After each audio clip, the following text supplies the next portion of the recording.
观众朋友早早，欢迎收看11月27日第2台早起新闻，我是卢尚珠。新闻头起先来看香港的丰和苑有7栋大楼着火烧，上无是44人死亡，279人失踪。香港的行政长官李家超表示，这火势已经到头控制掉啊。警方调查发现，这大楼外口用的建材，哪像无动火的功能。也那警方已经逮捕3个建筑公司的人，包括2个董事和1个工程顾问。 大楼自1楼到厝顶规拢着火，丰和苑8栋超过30层的高楼主体大楼有7栋着火，已经造成重大死伤。消防加紧急应变人员透暝伫咧抢救，警情团工对着火大樓內面救出一個幼嬰，也有一個老婦人。因為我哋翻到嚟，我哋差唔多5點幾翻到嚟都唔俾我哋上去啦。其實都未燒到我呢個座。 26日到2點51，大樓外牆的竹仔硬架着火通報火警。香港消防處在接到報案了40分鐘內，該列做嚴重程度第4級。3點半鐘，也就是6點22左右，升懸到上懸的5級火警。香港頂一遍的5級火警是17年前。 The fire is spreading quickly to nearby buildings. Debris and scaffolding of the affected buildings are falling down. Besides, the temperature inside the buildings concerned are very high. 當局講，規個火場範圍大、溫度高，炭甲正緊，消防員無法度立去救人，建築物內面也閣一直聽到爆炸聲音，消防水條也無法度噴遐尼懸，天變暗了，更加歹拍火。共140多輛消防車同埋60多輛救護車，被動員嘅消防員同埋救護員呢係800多人。大火迄當陣，主體大樓正佇咧整修，外牆攏打竹仔硬架啊。保安局長田炳強講，火炭正緊，若是用符合法規的建材甲棚架啊，火應該袂遮爾緊就炭到規棟建築物。中國國家主席習近平對這場重大火警死傷者表示哀悼，幾多百位居民已經被疏散到臨時的庇護中心，需要安置的大戶也緊急安排臨時大的所在。竹仔大硬架是香港特有的建築技術，喺咧誠濟香港有名的電影場景內面攏捌出現過。竹仔因為輕，佇中國南方運輸較方便，香港這種所在為都市環境，要搬甲時間攏較好勢。公司新聞吳文玲報道。 再来看天气進前，咱先來看地震的消息。昨暗11點多，在台灣東部海峽發生瑞士規模4.8的地震，深度是34.6公里。伫咧花蓮和宜蘭上大震度攏是4級。所來帶觀眾做伙來看今仔日的雲圖。今仔日的水氣是有較濟哦，所以食風的所在落雨的幾率嘛較懸。尤其講桃園以北東半部，也有恆春半島會落一寡雨。另外，今年第27號風颱天金是已經變做中度風颱，未來會對越南去，雖然講對台灣無直接的影響，也毋過這風颱四周的水氣原來會刷到台灣附近哦。 今年頭一陣的境外空氣污染是對內蒙古來的，意思講咱做一個風背山是真嚴重。然後今仔日又計有新的一陣風背山會掃來到台灣。過去伫春天才出現的中國沙塵暴，今年煞伫秋冬提早到台灣。今年空污季就安尼開始，環境部監測伫拜日下晡到暗時影響上明顯。桃園的觀音測站上懸濃度到每立方公尺174微克，是感覺是提前等級，而且即馬慢慢向中南部刷頂動。 觀測到內蒙古那邊，就是還有慢慢在逐漸有沙塵現象的一個發展，大概明天的下午到晚上，可能會逐漸影響到我們台灣。另外，環境部目前閣監測到內蒙古測站 PM10濃度升到3000微克左右，會對東北季風拜時下晡到位，按算影響一日。環境部指出，一禮拜之內出現2擺，而且是第一擺甲第二擺確實是真少看到。 在一周會有2波，這個的確在過去我們也比較少遇到。不過，當然這個部分就會跟，因為現在氣候變遷的狀況其實已經跟過去已經不太一樣，我們會關注當地的發展。天氣方面，拜時規天可能有雨，因為一直受東北季風影響，溫度依然偏低。氣象署提醒中部以北甲宜蘭氣溫也會繼續降低。我們預計在禮拜6的清晨，中部以北及宜蘭有機會下探到13到15度。 其他地方的話，也可能在17到18度之間。另外，拜六透早有可能13到15度，因为有测台北市的测站未比14度较低，所以认定无达到冷气团的标准。记者综合报道。各位观众，做伙来看今仔日的报纸。头先咱来看《中国时报》。EV 断伤是不正多，卫福部最近有讲修法，要求医学生伫咧毕业了后，爱受过2年的临床医学训练，才会当去做医学美容的手术。另外嘛，要求诊所若是要做高风险的 EV 手术，就要先通过评鉴，也毋过引起争议。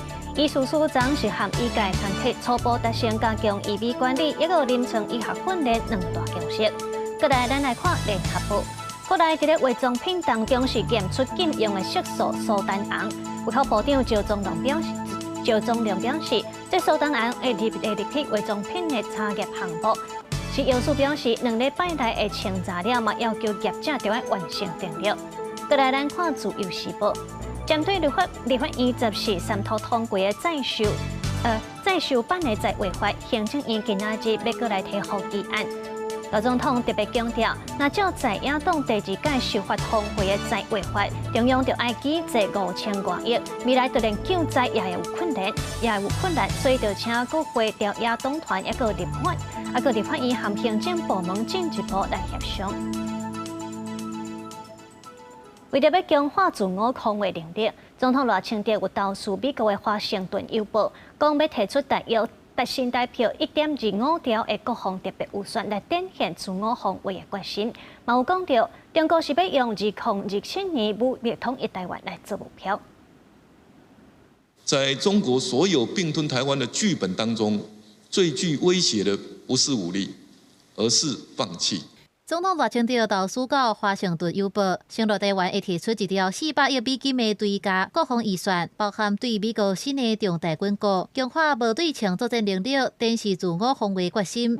李大哥亲身了开记者会，公布2项行动方案，并且证实北京当局以2027年完成武力统一台湾做目标。北京当局也以2027年完成武统台湾为目标。加速侵略台湾的军事准备，持续升高在台湾周边的演习及飞弹侵扰，企图以武逼统、以武逼降，并吞台湾。国防部也规划达成7大目标，包含空中经济战的烂查网、台湾之盾、被打造作战处、整合式的防空系统、提升烂炸的比率、指挥管制甲决策辅助、建立作战处射入丢避得到的精准火炮。结合即马有的各种火炮，会当减少人力，拍搁较远、搁较准，远距离精准打击，规划丢避得到精准飞弹火箭，会当有效精准打击，反制敌人的远距离火力，并且执行跨区的火力增援，阻挡敌人上岛的企图。另外，搁有强化作战韧性，提升军备力量，国防带动经济效益。国防部规划，于2026年起编列强化防卫韧性及不对称战力特别预算。筹获防空、反弹道及反装甲飞弹等武器装备，以完备多域拒止能力，建构多层次的防卫作战体系。国立雄强调，特别预算目标之一是要带动经济，安怎会当创造超过4000亿的产值，带来9万的以上的工作机会。美国在地协会对此表示欢迎，支持台湾快速得到强化迄件主动所需要的关键无对称战略。也若守护台湾安全的时，政府也爱打造非红色的供应链。国视新闻采访报道。总统赖清德宣布要推出1.25兆的国防特别预算。国民党主席郑丽文就批评讲，这条预算会超过法定的经济顶限，卖互台海来变做火药库。也若民众党是表示支持强化台湾自主防卫，也毋过会严格来检验预算。总统赖清德宣布1.25兆国防特别预算，自2026年到2033年8年内面执行，强化台湾的防卫韧性甲无对称战力，希望在野党支持。投资在和平，也投资在台湾安全。我们当然也希望在野党能够来支持。赖总统，您在玩火啊！让台海变成了火药库，还把台湾变成了兵工厂。合理的增加国防预算，来强化台湾自主防卫的能力。台湾民众党绝对支持。接下来的整个审议的过程当中，强力的为人民来把关。国民党批评这条特别预算会超过法定股债上限，民众党是讲会强力把关，甲中央政府总预算同款，特别预算就要经过立法院审议了才会当执行。不过总预算是年度常态性预算，特别预算是应景国防、经济或者是重大灾变状况提出。这几年的国防特别预算，有甲美国买66台 F-16战机的新式战机采购特别预算，总金额2472亿，也有2400亿的海空战力提升特别预算，有各组的天宫3著是减低航空飞弹，甲美国制作的化载反舰飞弹，其他甲美国买的海马斯多管火箭、爱国者3型飞弹之外，是用国防部公务预算一年变，这卖1.2条特别预算，希望得到航空反弹道也个反装甲飞弹、无人载具加 AI 辅助，一个 C5ISR 系统建构多战术防卫作战体系。系统整合部分呢，尤其是 IBCS 系统部分，其实它的主要架构是爱国者飞弹系统。你如果说没有战场共同图像的话呢，很可能到8年之后呢，天空飞弹的人打天空飞弹的。那美弹比如像爱国者飞弹，它只能打它的。军事专家肯定政府想要建造台湾之盾，建立防密的防空网。因普也讲，相关的整合战斗指挥系统 IBCS 也怪，但美国方面答应要买单，效果如何也怪看。记者综合报道。美国有2个国民兵伫咧白宫附近去互开枪弹死，白宫是随宣布进入封锁状态，因为开枪的人是已经互逮捕。咱来听当局的说明。But apparently there was a shooting outside the White House just a couple of hours ago, and we're still learning everything. We still don't know the motive. There's a lot that we haven't yet figured out. But what we do know is that a couple of National Guardsmen were injured in the line of duty. And first of all, I want everybody who's a person of faith to say a prayer for those 2 National Guardsmen that they're able to spend Thanksgiving with their families instead of losing their lives. 西维吉尼亚州的州长证实，2个国民兵是当伤不幸过往。这个枪击的事件地点是离白宫间啊一个街区。当时川普人伫咧佛罗里达州的过感恩节，伊也发文呛声讲，爱凶手就要付出代价。德国是欧盟和北约当中人口上济的国家，也毋过伫咧军力和核武的排名拢输予英国甲法国。为着要来对抗罗西亚的威胁，德国要加悬国防预算，采买军备嘛无变啊，要拼伫咧2035年的兵力有到226万人。根据德国执政联盟各党的协议，修改了后的兵役制度，依然是以募兵为主。唯一列入强制项目的是，自2026年1月开始，满18岁男性公民就要接受兵役体检，并且把资料写好了交予政府，以表明家己是毋是有意愿要来做兵。德国的陆海空三军正式的名是叫做联邦国防军，总共这么现役的兵力规模差不多是18万外人。军方加保守派认为要扩大兵员，才有法度应付罗西亚这个家乡敌人。Am Tag des 70. Geburtstags der Bundeswehr haben wir uns auf einen neuen Wehrdienst einigen können. Das hat Symbolkraft und vielleicht hat es so sollen sein. 根据欧洲智库新欧洲研究所 INE 的分析，照这么编制18万外，欠要到2万，要达到5年内增加到26万人的目标，可能性无大。所以，伫修正了的兵役制度要有一个附加条件，就是若募兵的原因无够。这个列入兵役体检的一栏，就要用抽签的方式决定因是毋是要来做兵。Wir haben ein neues Konstrukt. Ich habe oft betont, Europa schaut auf Deutschland nicht nur was Geld und Bewaffnung angeht und Beschaffung, sondern eben auch was Personal angeht. 皮斯托尔亚斯所属的社民党是反对征兵制，甲基民党的意见无同，所以来兵役制度也有真侪变数。另外，伫21世纪的德军已经看袂到伫咧二次世界大战横扫欧洲的范式。新欧洲研究所讲，联邦国防军毋那是欠人，包括装备的整体战备能力也勉强只敢达到50%。一寡部分的关键单位因的装备妥善率，甚至只敢有20%。5月拄则就任的德国政府想要建立西欧上强的传统军力，可能也有真侪挑战。公司新闻，齐家林编辑。过来关心咱国民的代志，婚礼有一对圣诞的翁仔某，23对桃园机场坐飞行机，要去土耳其伊斯坦布尔旅游16天。其中圣诞的查甫人到阿布达比机场要搬飞行机房的时，伫咧空桥就去互早前的人员带走，到当时也无消无息。伊的太太就甲外交部讨救兵，外交部是表示，即马驻外办事处要等待了解情形。但是伫桃园机场和因某要做伙去参加旅游进前翕一张相片，但煞伫到阿布达比机场了后，一切都变掉啊！婚礼圣诞的翁仔某，23对桃园坐飞行机要去土耳其的伊斯坦布参加中东16天的旅游，但是就伫咧因到阿拉伯联合大公国阿布达比机场要转机的时阵，但是煞雄雄互武装人员带走去。可是到现在全部都没有，我非常的担心。因为已经3天的时间，已经3天3夜的时间，我不知道我先生是在哪里，我不知道是被什么人这样抓去，完全不知道。尤小姐迄当阵是随向机场的地勤人员来求帮助，但是煞无结果。伊只好一个人先转机去土耳其的伊斯坦布，和旅行团会合了后救援。伊向外交部杜拜办事处求帮助，嘛委托当地朋友去探听。尤小姐讲，因先生无参加政治活动，今年2月阁捌出国去澳洲，之前阁去过中国越南等国，真正是唔知影啥哪会互掠去。是直接跟土耳其报名，他们自己买机票，然后到了要去土耳其跟我们的团体会合。当地警方已初步提供相关说明，目前住宿客正与警方进一步厘清案情，以提供我国人后续协助。旅行社表示讲，已经请相关单位帮助处理。外交部驻杜拜办事处嘛，已经和当地警方联络，当地厘清圣诞的民众敢有涉及违法的行为。旅游专家指出讲，伫机场会当甲人带走的，应该属当地的执法机关，才有法度安尼做。是他调查完之后，如果没有问题，自然会获得释放；那有问题，可能就会进入到当地的司法调查的程序。那个也不是说我自己主张我有没有问题，而是这个时候只能够用法律途径来处理。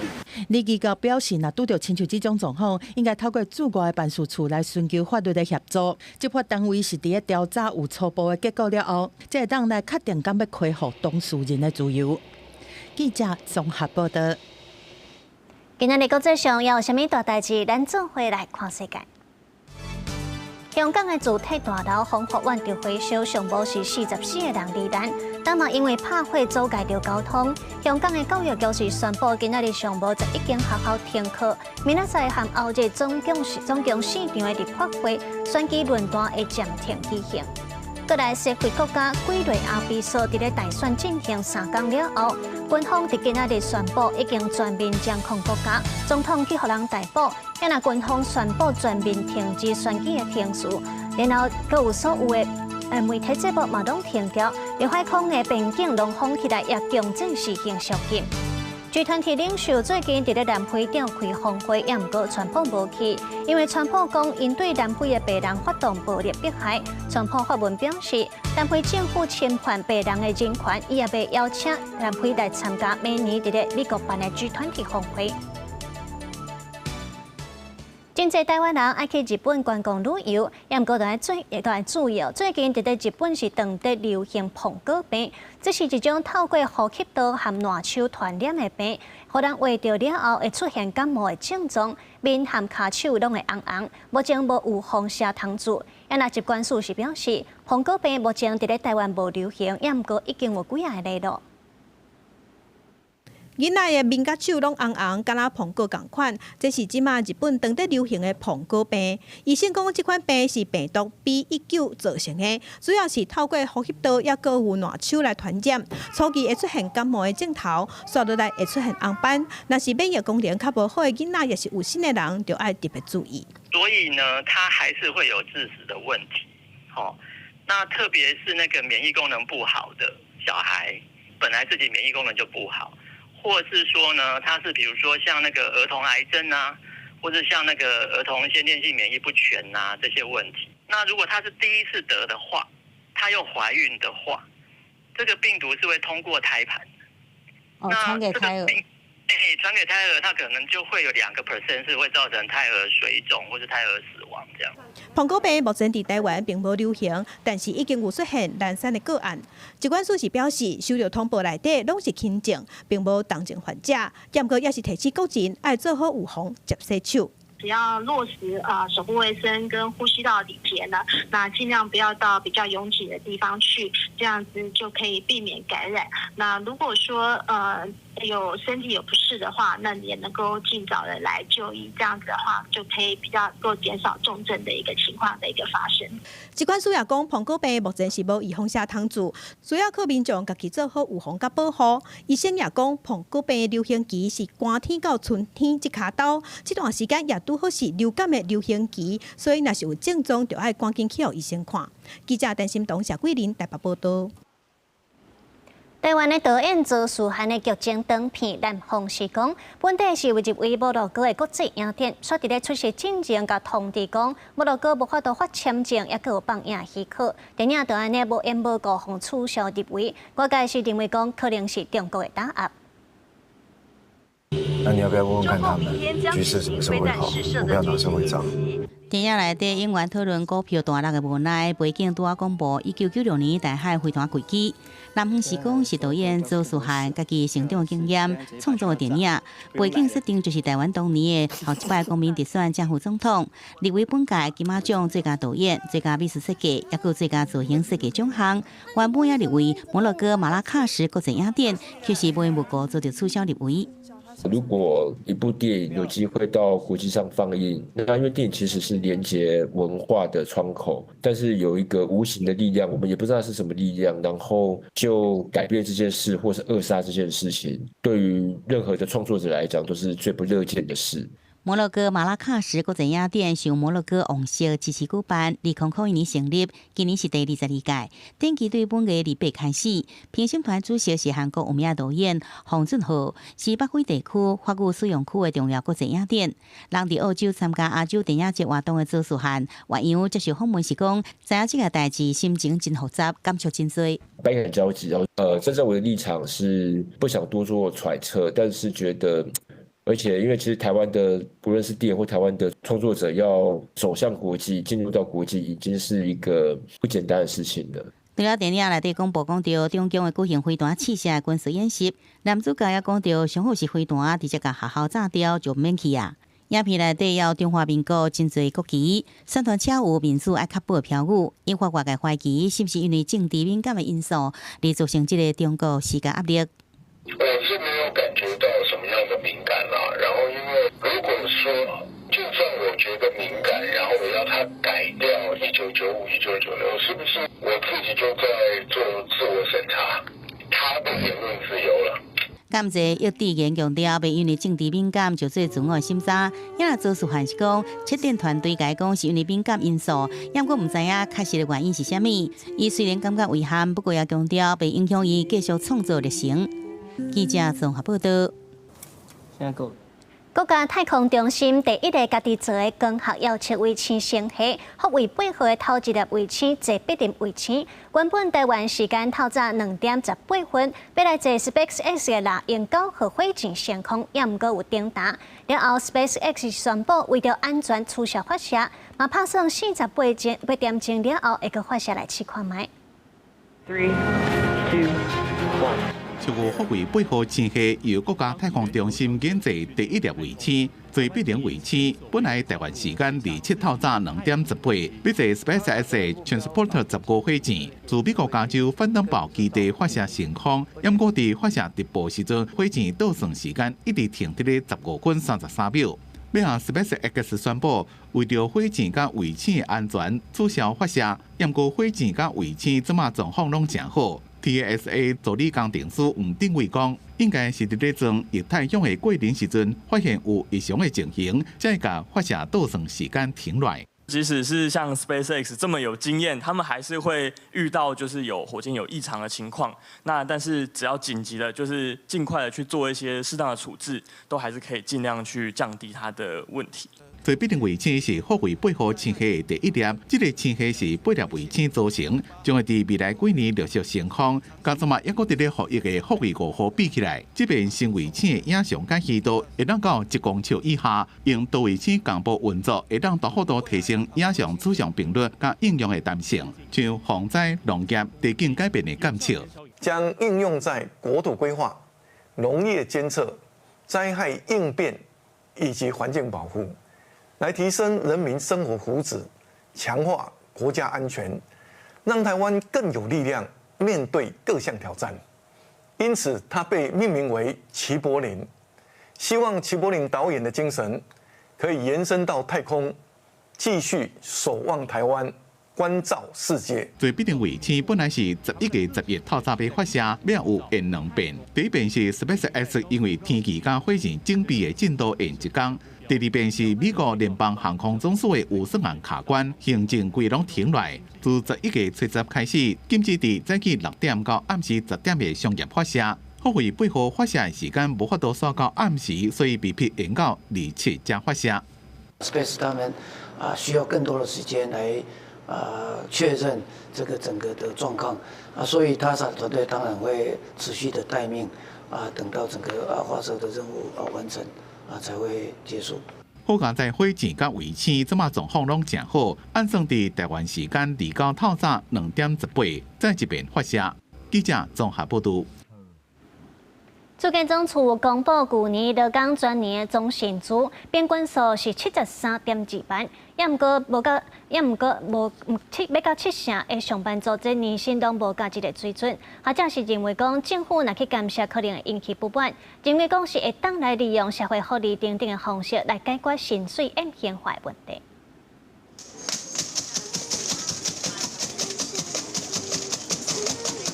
拍拼讲内蒙寒冰，真紧就做出一杯手摇饮料。莫看伊即马是一间连锁手摇饮料店的店长，伊讲拄做即道的时阵，薪水才3万桶。这11年来，伊是靠一直跳去别间店含升职，才互伊的月薪起得到5万左右。餐饮业的薪水其实蛮让人家常诟病的一个点，就是好像薪水一直加不上去。那以我这么多年的经验，其实我自己深刻的体会是，唯有不断透过换不同行业的工作，去提升自己的产业价值，才有办法职位越换越高，薪水越开越好。刚开始的话，薪资当然没有像其他的科技业这么好。那对，因为我们公司也是都有考核啊，或者是相对的评比，对。所以就会慢慢的调整这个薪资。虽然台湾今年的经济成长率应该是5%外，跌到6%。但是这经济成果要全面共享，敢若是真困难。主计总处公布，去年受雇员工全年平均总薪资是73.2万，算落来等于平均的月薪是6.1万。但是，煞有要7成的上班族，领的钱是无够平均总薪资，这款比例嘛创历史上第2悬。全国3工认为讲，去年立法院3读通过中小企业发展条例，鼓励企业替劳工来加薪，就会当伫个扣税所得内面低减175%。建议主管机关应该介入调查，了解实施的成效。是不是因为政策性的诱因，营业所得抵减率175%，对雇主来讲没有诱因的话，那是不是还要检讨适度的一个调高？让这个独立董事也好，或者信托管理委员也好，可以有劳方的代表，那这样的话，他就可以去做一个平衡的作用。学者建议讲，政府是真歹过度干预私部门的薪资政策，但会当透过补助是降低基薪民众伫主体也是交通这生活成本的开销，互民众就算薪水无够悬，但嘛袂因为负担伤大，感觉真有压力。记者综合报道。台积电的前副总罗维仁早期要走去 Intel 上班，台积电是已经甲告案。经济部表示，国安法的部分由高检署介入调查，也若营业秘密的部分，台积电若是有需要政府协助，会尽力来配合。台积电真罕见出声，如果发声明表示向智慧财产甲商业法院对郑资深副总经理罗维仁提告，会提起诉讼，主要是根据台积公司除了和罗维仁有聘雇合约书，罗维仁任职期间还有签承诺竞业禁止同意书甲营业秘密法的规定。国安法的部分，高检署已经启动调查，那我们经济部当然会配合这个调查来定义。是不是有涉嫌到国安法的部分？有关于营业秘密法的部分，那我想这个部分，台积电如果需要政府相关怎么样的协助，我们就尽量来协助。不是在一个核心的部门，在一个策略的部门啊，不会有任何的影响。台积电的大动作提高是因为刘伟仁2004年开始到台积电做副总，2014年2月又搁升做资深副总。伊的工作毋免管理研发部门，煞爱因开会搁提供资料来了解研发当中含未来规划的先进制程技术。到今年7月27退休，声称讲要到学术机构任职，即马煞走去 Intel 担任执行副总裁。台积公司发声明表示，刘伟仁真可能使用漏泄个资交付，也是移转台积公司营业秘密和机密资讯给 Intel 公司。台积公司才会采取法律行动。职业道德上，我们要小心谨慎不要跨越但是在这一次的个案上面，就考验看看这个台湾在制裁权的跨国处理的司法实务上，看看怎么样啊。过去台积电前研发资深处长梁明雄退休了，到清华大学任教，接下来又搁转任三星，后台就提告违反竞业条款和营业秘密。苏当时法院判决讲，到2015年年底进前，梁明雄未当为三星提供服务。这个刘伟仁的事件也真相长。今年搁逼出台积电21个工程师转入东京威力科创公司上班，再去找现任台积电2位工程师，爱因登入台积电的系统，转翕机密的资料。台积电目前在法律上面唯一可以控告罗维仁的部分，也许也就只有在所谓的竞业条款的部分，还有就是可能有泄密的可能。因为刘伟仁人伫美国，又搁有美国籍，加上伊已经有工研院验书的身份，目前工研院已经启动研技撤销伊的验书资格流程。公司新闻采访报道。屏东雾台大埔部落船长和全面拢总9个人，伫2011年互检警查到，伫3年来抬死几若只台湾乌熊和台湾山羊一寡保育类动物，互人依照野保法起诉。不过也因为野保法伫咧今年2月修法，互原住民拍打拄罪化，后来屏东地方法院是判这9个人拍打行为拢无罪，这嘛是野保法修法了后的头一个。2个青年骑车载乌熊的尸体引发争议。屏东地检署2002年12月查到雾台乡大埔部落第3年来拍拉抬死4只乌熊、3只台湾野山羊这保育类动物，以野保法起诉9名涉案村长，也有村民。26判决公布，9个人拢判无罪，敢若4个人的被告替后生担罪部分，判拘役10天，会使1颗罚金。我们一直以来猎到山上的东西，它是不论什么东西有猎到，就是拿回来部落分享。只有如果在这个行为上灌输我们一个罪的话，我们比较没有办法去接受这一点。被告9人均为原住民，且本案之猎捕、宰杀行为均系基于非营利自用目的。其中1只台湾黑熊因同时有危及人类性命之余，被告是为避免受攻击而射杀。警方伫涉案人所内底找到保育类动物的尸体，不过屏东地院考虑涉案人身份甲行为符合野保法今年2月修正暂定条文内底非营利使用的除罪事由，认定会使用行政法代替刑法。对此，屏东管府讲会建议是不是用行政法来罚。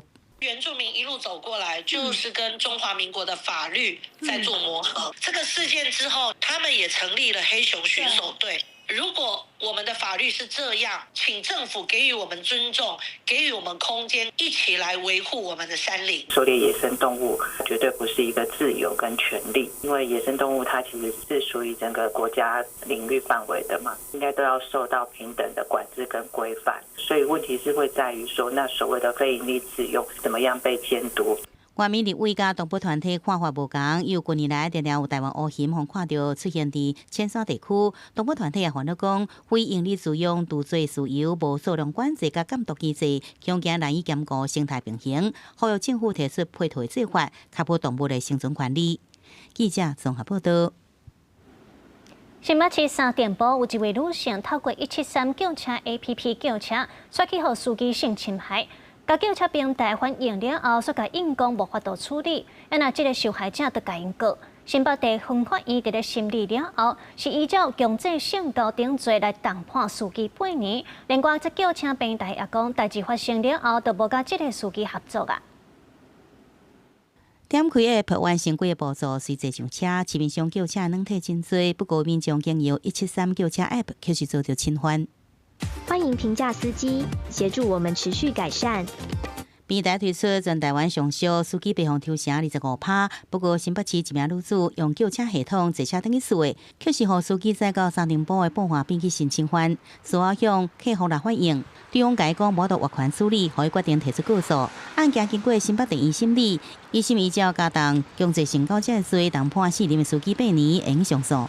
被告未曾一己私欲，违反其意愿对之为性交行为，并拍摄 A 女私密照片，对 A 女身心造成难以抹灭之影响。173叫车平台司机唔免加名，即便是合法计程车司机，拢会使参加派车的介绍合作。就算已经有类似的车队，相关会使合作。对着即摆风波，叫车平台讲已经停止甲10万司机介绍合作，不过也强调当时乘客讲无想要甲代志闹大，希望司机补偿，所以才认定尚有车主以外的金钱争议。客服人员才回复讲无法度处理。这个驾驶他真的有涉及到重大的刑案的话，我们就是会以最重的罚锾来处罚。若不幸遭遇性侵害，请立即拨打10报案，并保留证据不清洗身体，尽速就医。尽管10万司机的车行涉及即轮等待调查，不过负责管理计程车业务的商办市府相关单位拢讲，若司机牵涉重大刑案，依法应该开罚9万，废止营业登记，后续也追查伊所属的车行是不是牵涉管理的疏失。记者综合报道。原来伫咧墨西哥3年前，有一个查某大学生一直鉴定车发生不幸的事故，后来就发展出一个女性专用的救车群组，由查某司机来负责接送，确保乘客未受到骚扰。目前已经有20多个查某司机加入，当年是服务超过2000位女性。富恩特斯伫计程车内食轻松，伫女性专用救车系统 Amorous 出现进前，伊感觉坐计程车亲像咧变运气，理由是伊捌遭到计程车司机的骚扰。Después de decirme que iba a ser el 14 de febrero y algún otro tipo de comentarios, y aquí vives, y qué haces en las, no, así como así, y que me dijera。常常接送富恩斯特的 Amorous 司机科尔梅内罗，伊捌伫地铁互人攻击，伊感觉墨西哥轻视女性安全，女性在大众运输爱提心吊胆。Me tocó un conductor que la verdad es que me dio mucho miedo viajar con él. Mi pareja y yo de verdad que íbamos como rezándole a las diosas porque venía diciendo demasiadas cosas que había golpeado en algún momento mujeres。2011年，墨西哥一个18岁女大学生伫咧坐出租车了后被害，引起社会愤怒，真侪团体发起游行，要政府重视治安甲女性权益。专为女性设计救车系统 Amorous 也伫这1年创立，由女性司机赛车。女乘客社会同学就应透过通讯软体有效救车，来保障妇女坐车安全。目前有20多个女司机加入，每年服务超过2000个女性。Y es otra cosa, ¿no? O sea, cuando llegas de haberte reído y de haber estado platicando y así llegas, o sea, no nada más es el no llegar tensa, sino el que estás cambiando una experiencia súper de mucha tensión por una experiencia que en sí es relajante y es。墨西哥的性犯罪通报率评价反映出大查甫人主义的文化，甲受害者对司法体系无信任。墨西哥总统宣保姆进行伫公开行程，或将少数查甫人不当磕着身体，互女性安全甲性别暴力议题，佫引起讨论。宣保姆除了对这查甫人提起刑事诉讼，佫计划推动互性骚扰，同时加做刑事犯罪，希望为制度层面正视女性安全问题。互大家用平安转去。公视新闻郑淑芬报道。有民众伫咧高速公路看到一台平板拖车，这后壁竟然挂2顶大牌，是感觉真奇怪。翕起来问大家讲，安尼敢有下规定？那高雄区的监理所是表示，大货车的车后车斗用来辨识的车牌号码，就要放大2倍半，放伫咧明显的所在。那亲像这台车做安尼是无下规定的，要求车主来改善。为什么还有2块牌？高雄有民众伫高速公路顶悬雄雄影到这台平板拖车的后斗，哪像都鬼怪怪。详细甲看，哪会有2块大牌？到底倒一块是真的，倒一块是假？民众看几部也是三不章。这一边的是纸做的，这一张是纸做的。我感觉2张拢假。民民众想无即个摕影片大文去问网友，记者根据影片内容找到当事车行，发现车行拢总有3台车有2底牌。业者讲，伊的白班的车拢是特殊规格，底盘架专门在载跑车，伊甲车牌做安尼是因为后斗的位移无够大，为了整体美观好看，都用大纸来处理。只是整体上让它好看对称，像我们不是除了说像人家性笔涂鸦这样的很难看了，我们就是一个识别体系，而且就主要让人家能看得清楚。业者无歹记，不过为着好看，甲辨识用的车牌号码标示做甲真的车牌一模一样。这部分高雄区监理所讲无下规定，而且佫有可能会牵涉到伪造车牌的问题。监理所强调，白班拖车后斗要做辨识用的车牌号码，无论是用擦的，还是用大纸黏的，一定要放大2倍半。若是无够规通标示，冇应用的做法。伊的位若无法度去放大这个倍数的部分，也让用金属材质、硬质的材质来去做喷涂或粘贴之后，用按的焊接还是螺丝甲固定伫后壁的明显处。监理所表示，后续会要求业者甲车牌号码标示改掉，业者嘛讲会照规定办理。监理所强调，无论大货车、小货车，后斗车牌号码标示拢有相关的规格甲特殊状况的应用做法，都是袂使做甲真的车牌一模一样。记者柯家族超用高雄采访报道。全国人口数上济的乡镇市是拢伫咧新竹哦。新竹县就宣布，今年11月，竹北市和竹东镇，也有湖口乡这3个区域的人口，拢是全国乡镇市的冠军。车路顶的车辆来来去去，大家准备去上班。根据内政部统计，新竹县的竹北市这几年人口数不断增加，今年初人口已经来到22万人。这个月佫悄悄赢过彰化市，变做今嘛全国管辖市人口的第1名。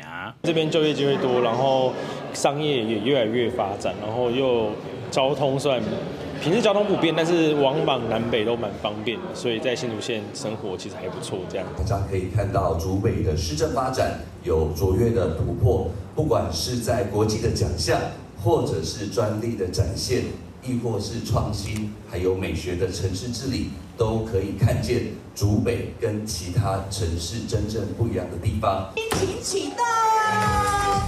伫台顶欢喜庆祝摕到冠军，大新竹地区这几年因为科学园区的关系，人口增加的速度紧。到10月底，新竹县总人口已经有597144人。除了竹北市以外，竹东镇、湖口乡也是全国人口上济丁家乡。新竹县也升做乡镇市人口的3冠王。这几年来积极的来推动我们县政的政策，让我们这个3个乡镇市是让大家喜欢生活在这里。居住在这里，让小孩子喜欢就业在这边，所以我们的政策的带动，让大家成为全国最大的乡镇市，这是我们看得到是最好的、最真实的一个回馈。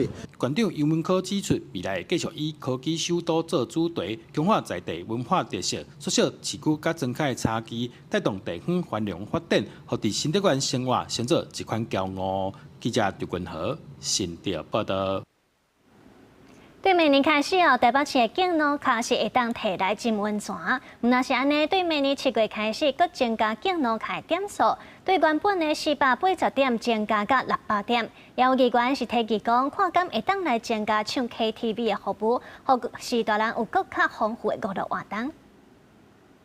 74岁阿伯阿姆伫咧下晡来到公园运动，因出门坐大众运输，拢是用政府提供的敬老卡，一个月有480点，等于是480块的车钱。明年7月开始，搁要增加到600点，听起来是袂歹。不过阿伯讲点数若是会当累积搁较好。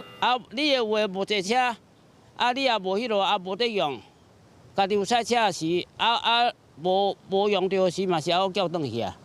你若日子使的是对咱大概拢较公平啦。敢会当累积台北市政府也搁爱讨论，但是台北市政府有先决定要增加服务，未来敬老卡会当摕去浸温泉，上紧伫咧明年过年进前实施。有关敬老卡点数加入泡温泉可扣点，单次扣点60点为规划方向，目标在农历年前能顺利成行。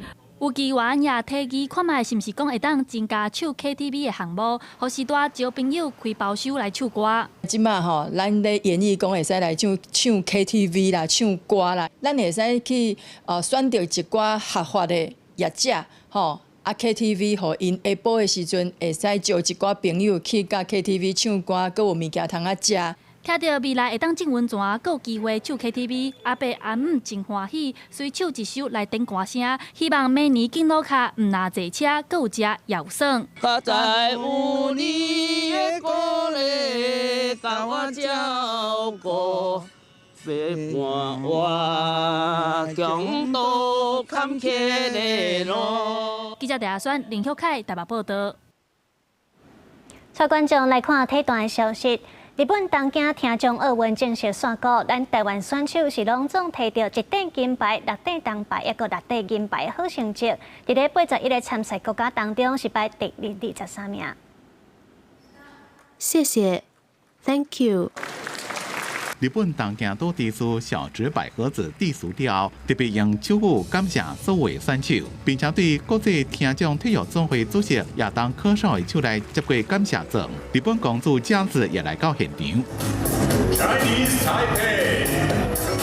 台湾是捌提过听学电竞10项全能金牌安敬龙教练代表奖旗，各国选手由听有甲听无的学生引导入场。其中听无的学生为了要甲外国选手交流，也阁学国际手语。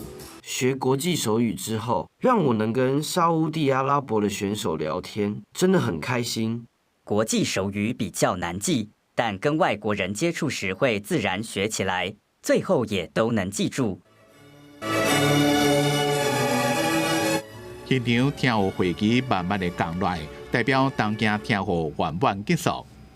Now, I hereby declare the 25th Summer Deaf Olympics officially closed. 闭幕表演的主题是“美好的未来”，是日本耳孔听无甲听话舞者做伙表演。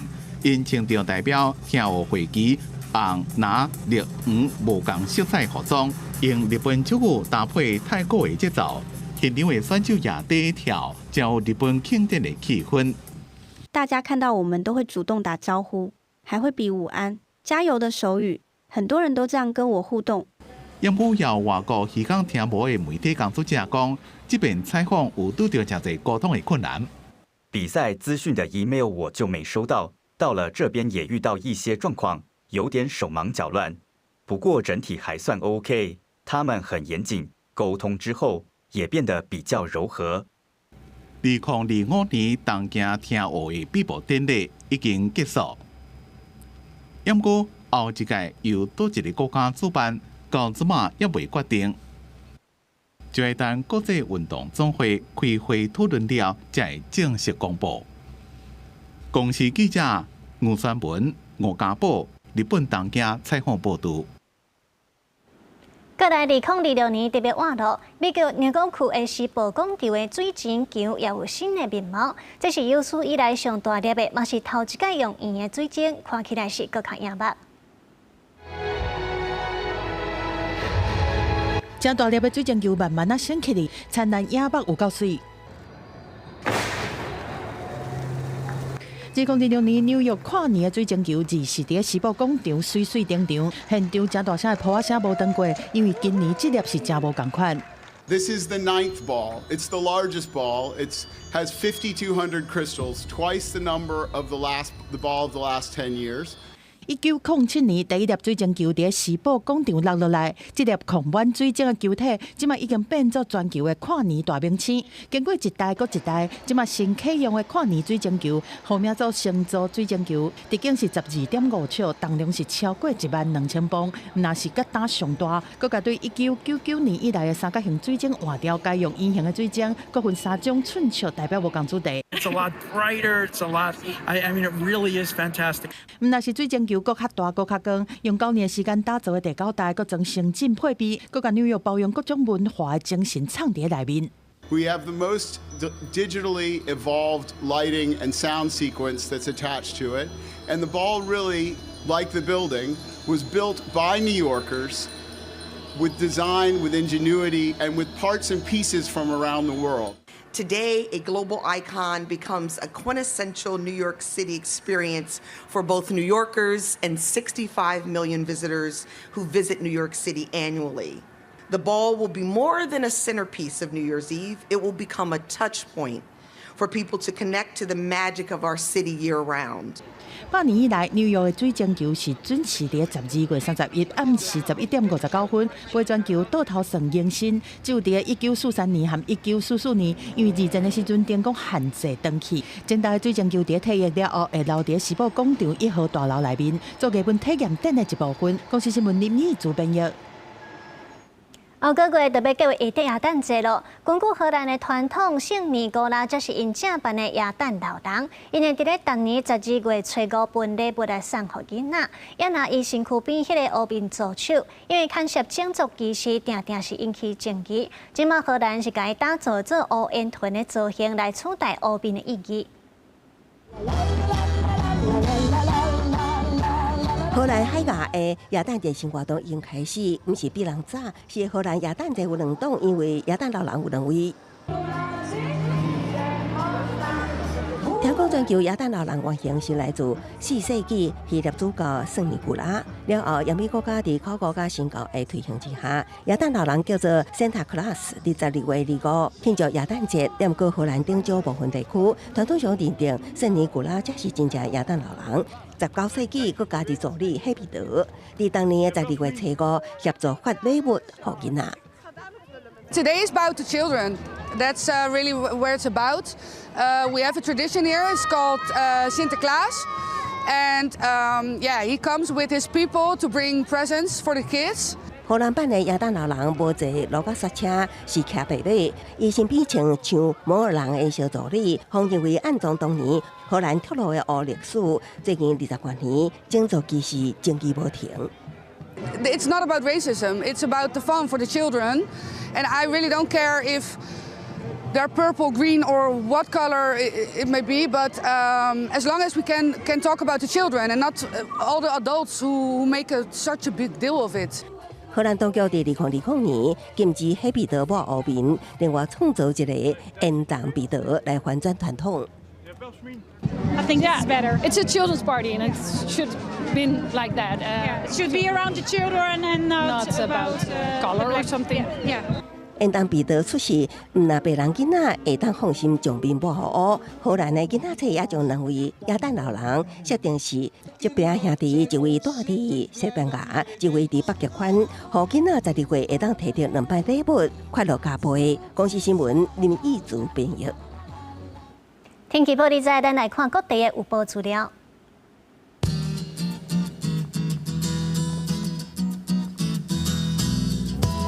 北部地区18度至21度，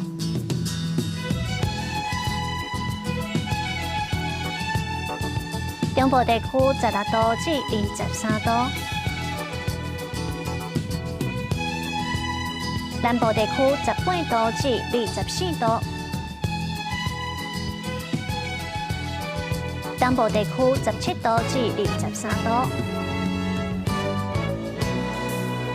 外岛地区15度至22度。感谢你收看今仔日的早起新闻，咱明仔载再会。